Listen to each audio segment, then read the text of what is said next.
तुझी fair skin tone आहे आणि तू ब्राईट टू बी आहेस, मग हा लुक केलास तर तुझा ब्रायडल ग्लो इतका सुंदर दिसेल की सगळे फक्त तुलाच पाहत राहतील.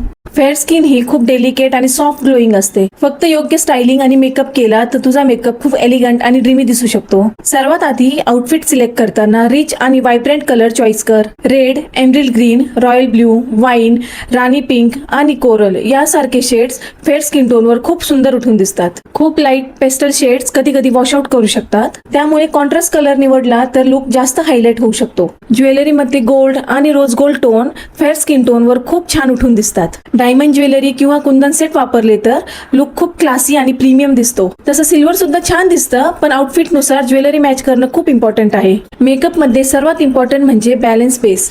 खूप व्हाईट किंवा ओव्हर ब्राईट फाउंडेशन घेऊ नकोस, नाहीतर तुझा फेस अननॅचरल दिसेल. स्किन प्रेप प्रॉपर कर. हायड्रेशनमुळे मेकअप स्मूथ आणि फ्लॉलेस बसतो.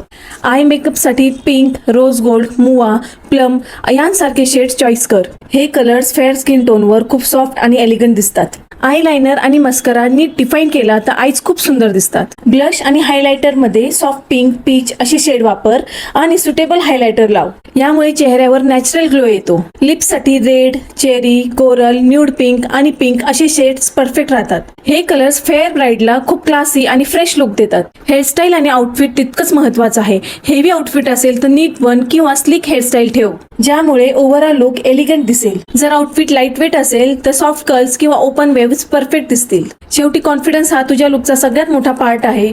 फेअर स्किन टोनवर ओव्हरडू करण्याची काहीही गरज नाहीये. सिंपल आणि एलिगंट लुकच खूप जास्त उठून दिसतो, कारण खरी ब्युटी बॅलन्स मध्ये आहे. ही पोस्ट आत्ताच सेव्ह कर आणि तूही फेअर ब्राईड असशील आणि तुला कळत असेल की कसा मेकअप करावा तर मला फेअर असा DM कर, मी तुला पर्सनली गाईड करेल.